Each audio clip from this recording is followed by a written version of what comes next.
Perseguição até 100, aquela coisa esporádica, já vamos parar já.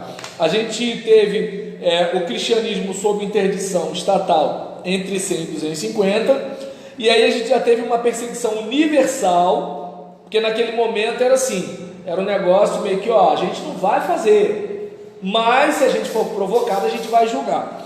Aí agora a perseguição universal.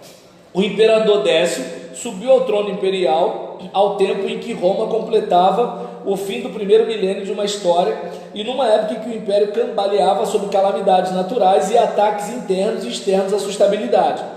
Percebeu ele que, se a cultura clássica fosse salva, esta lhe seria um forte aliado. Os cristãos foram tomados como uma perigosa ameaça ao Estado por causa de seu rápido crescimento numérico e sua aparente tentativa de se constituírem no Estado dentro do Estado, até porque o cristão é cidadão dos céus e vive a legislação do reino. Então, ele tem uma lealdade a Cristo que fica em competição com a outra. E, embora houvesse períodos de perseguição estatal por ordem dos imperadores, nenhuma grande perseguição aconteceu após a de Décio e Valeriano. Diocleciano, líder militar forte, chegou ao trono imperial no fim de um século marcado pela desordem política do Império Romano. Ele concluiu que somente uma monarquia forte salvaria o império e sua cultura clássica. Em 285, pôs fim à diarquia do Principado, criada por César Augusto em 27 a.C., pela qual o imperador e o Senado dividiam o poder. Em sua opinião, uma monarquia poderosa oferecia a única alternativa ao caos. No império despótico como este, não havia lugar para elementos democráticos no governo ou para a tolerância de crenças hostis à religião do Estado. Olha aí, entende?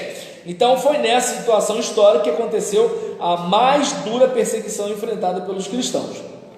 Os primeiros editos com ordem de perseguição aos cristãos foram promulgados em março de 303.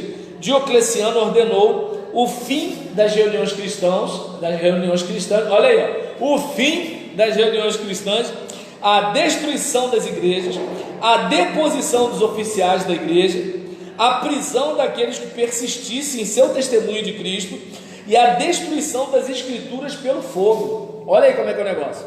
Então, essa última ordem trouxe mais tarde um problema para a igreja quando a controvérsia donatista começou no norte da África em torno de como os traditores que tinham dado cópias das escrituras aos perseguidores deviam ser tratados ao pedirem readmissão à igreja, cessada a perseguição. Então, a gente observa que os cristãos foram pouco punidos com o confisco de bens, os cristãos foram punidos com o confisco de bens, exílio, prisões ou execuções à espada ou por animais ferozes. Eu confesso que a espada seria muito mais jogo, né? Então, imagina um animal te mordendo, te despedaçando, cravando pata, arrancando víscera, né? Coisa de louco. E aí nisso, os mais felizes eram enviados a campos de trabalhos forçados, onde trabalhavam até a morte nas minas. A força da perseguição foi diminuída quando Diocleciano abdicou e se retirou em 305. Depois de outros períodos de perseguição, Galério promulgou um edito em seu leito de morte, em 311, que estabelecia a tolerância ao cristianismo, desde que os cristãos não violassem a paz do império. Ou seja, qualquer coisa que fosse interpretado como violação à paz,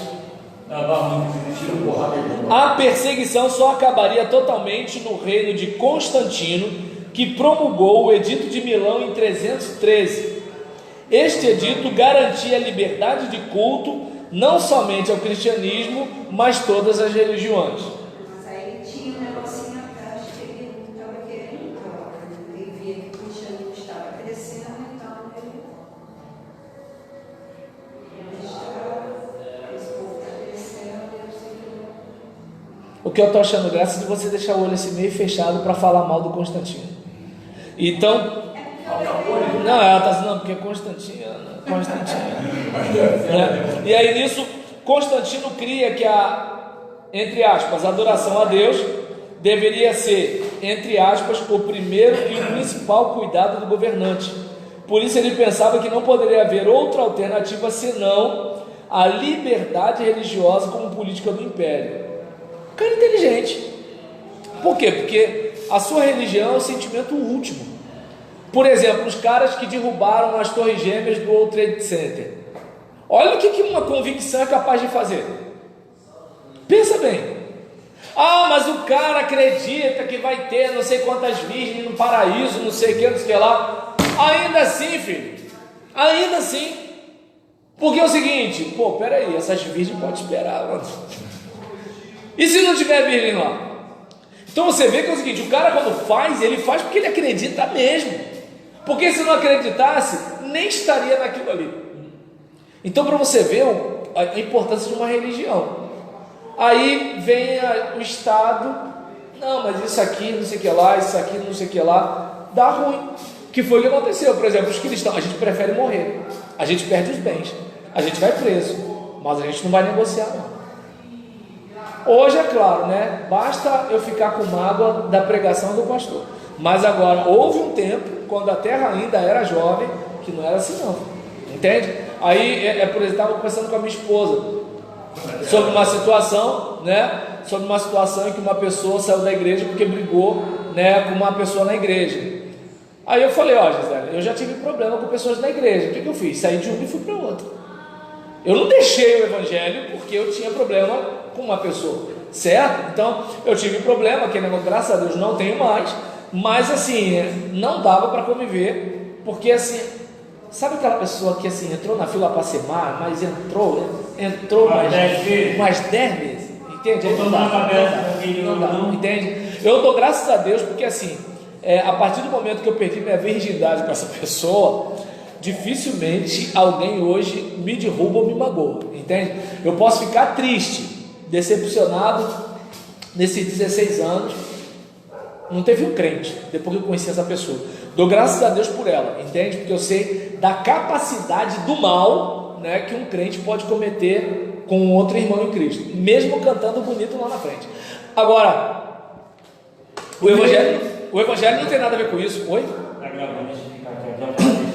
Aí o que acontece?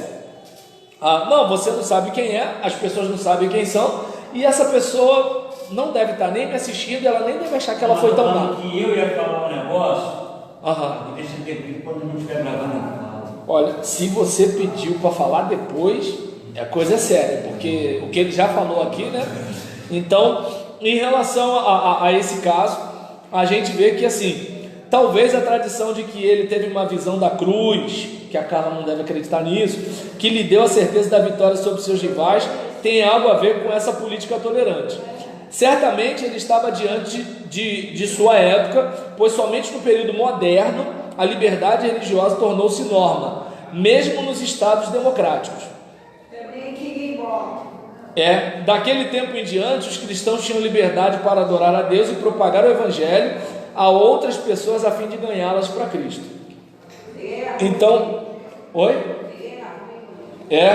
então, por exemplo, a gente verifica, né? Parece até que Constantino era vizinho da Carla, né?